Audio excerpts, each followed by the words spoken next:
তো ফাইনালি দরদ রিলিজ হওয়ার পরে আবারও অনন্য মামুন একটা সিনেমা বানাচ্ছে। তো এই সিনেমাটার নাম হতে যাচ্ছে ভাই শের।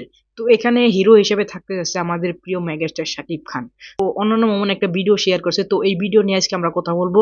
তো হয়ে গেছে আমি সফর, তো ফাইনালি শের সিনেমাটা কনফার্ম হয়ে গেল মেগাস্টার শাকিব খানের সাথে।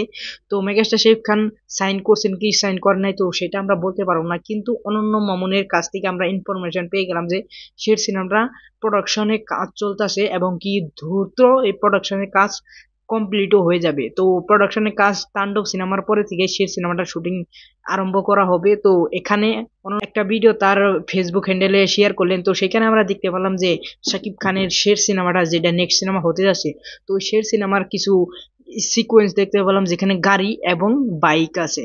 তো এই গাড়িটা দেখে ভাই আমার পুরনো পুরনো মনে হলো যে পুরনো টাইমের কোনো সিনেমা হবে এবং পুরনো টাইপের এই গাড়িটা এবং বাইকটাও যদি তোমরা দেখো তো ওই রকম বাইক ভাই 1995, 1998, 2004, 2005 তোমকা ছিল। তো আমার মনে হচ্ছে ওই টাইমে এই সিনেমাটা প্লেস হবে, তো ওই টাইমে এই শের সিনেমাটা বানাবে। তো এই শের সিনেমাটা হতে যাচ্ছে ভাই একটা জঙ্গল নিয়ে। এখানে ক্যারেক্টার এখানে হতে পারে যে শিকারী এবং হতে পারে যে জঙ্গল রক্ষা করে।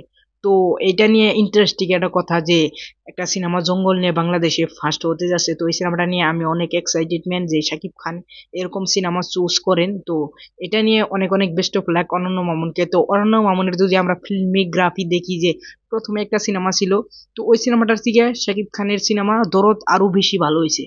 তো দরদের থেকে আমার মনে হচ্ছে শের সিনেমাটা আরো ভালো হবে। তো অনন্য মামুনের ফিল্মের গ্রাফিটা ধীরে ধীরে ভালো হচ্ছে।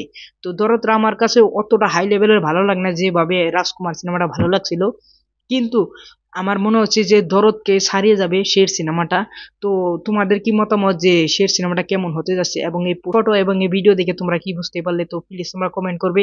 আর এখানে মেগাস্টার শাকিব খান আছে, তো ওভারঅল মেগাস্টার শাকিব খান যেখানে সেখানে তো ভাই নতুন কিছু পাবেই। তো এই সিনেমাটার বাজেট ভাই হিউজ হবে, কারণ এই সিনেমাটা জঙ্গল নিয়ে এবং ভিএফএক্স এর কাজ করা হবে, যেমন বরবাদে ভিএফএক্স এর কাজ করা হচ্ছে। তো সেই রকম ভাবে এই সিনেমাটায় ভিএফএক্স এর কাজ করা হবে। তো সেই কারণে এই সিনেমাটার বাজেট 10 থেকে 15 কোটি টাকা হতে পারে, হাইলি চান্স আছে। তো সেটা আমরা জানি না, যখন রিভিল হবে তখন আমরা বলতে পারবো। তো এই ছিল আমার ওপিনিয়ন এটার উপরে এবং শেরের কনসেপ্টের উপরে। তো তোমাদের কি মতামত প্লিজ তোমরা কমেন্ট করবে, আমার সঙ্গেই থাকবে। Thanks for watching, by.